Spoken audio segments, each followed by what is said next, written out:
Hey, Derek Alexander, LPT Realty. Um, I am doing this video for agents that I work with, but others may see it.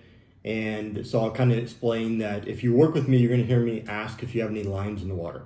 I was mentoring and teaching agents for a couple of years, and I would come to a class and I would say, there'd be several people out there, has anyone caught a fish today?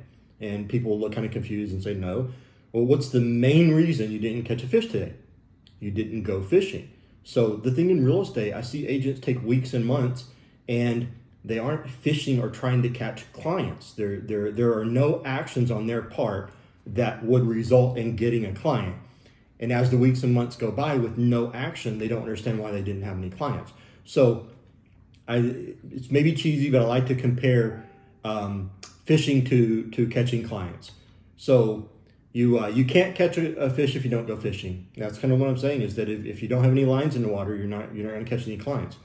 So factors in fishing, and so when we say fishing in this context, obviously I'm talking about fishing for clients. Where you fish, what is your target audience? Who are you reaching out to?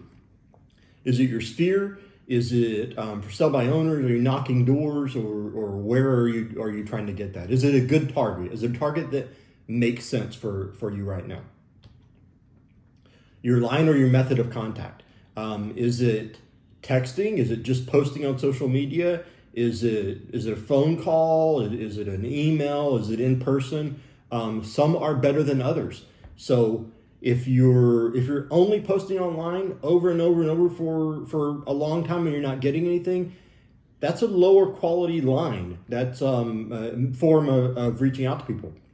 You may need to be texting people, calling them, meeting them in person. Those are warmer and more likely to result in a prospect. Your bait, what are you offering them? Is it just, I'm a realtor? Or do you have something in addition? Do you have success that you can show them? Do you have loan programs that are different? Do you have properties that are different? What can you offer them that would make them want to work with you? This is the biggest one. Over and over, I'll ask agents who've been in the business months or years, and when I ask them what they've done to get business, it's a blank look. And, well, I did open houses. They did 2, or they did 3. I cold called. They called 20 people. I door knocked. Maybe they knocked 50 or 100. But the quantity is the most important. That even if you're not great at it yet, doing a lot of anything. I met with agents in person recently, and I was telling them that you could stand on the corner in a mall or something and say, I want to sell your house. And if you do it enough, someone will go, okay.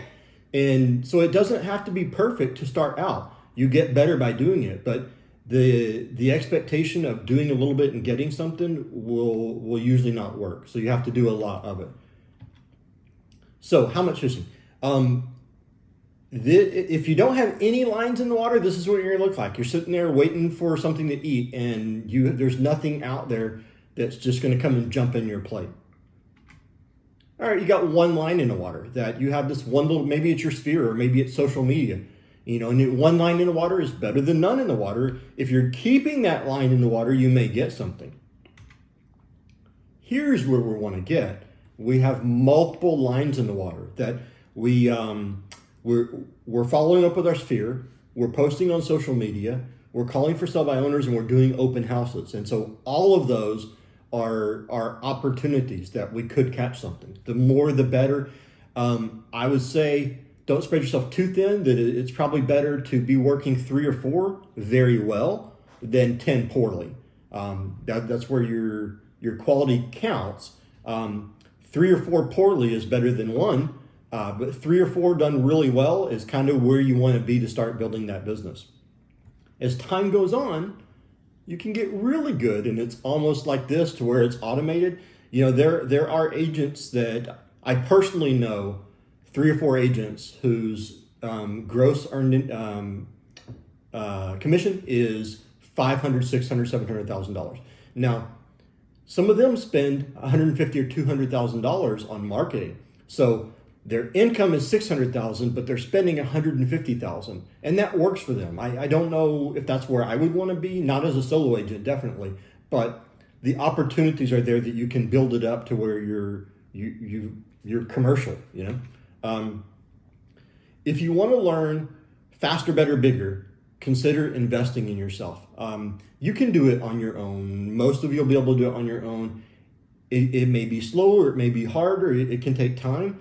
But if you want to go faster, better, bigger, consider getting help. That team can be a good option. A good mentor or coach, those are good options. Starting out in real estate, I did not want to be on a team. I didn't want to share my commission. Looking back, if I had done that, I would have learned faster and I would have made more money my first years in the business. So consider it as an option that paying a little bit for help may be better than taking months or years to reach your potential. Derek at dadrealtor.com. If I can help you with anything, I wish you much success.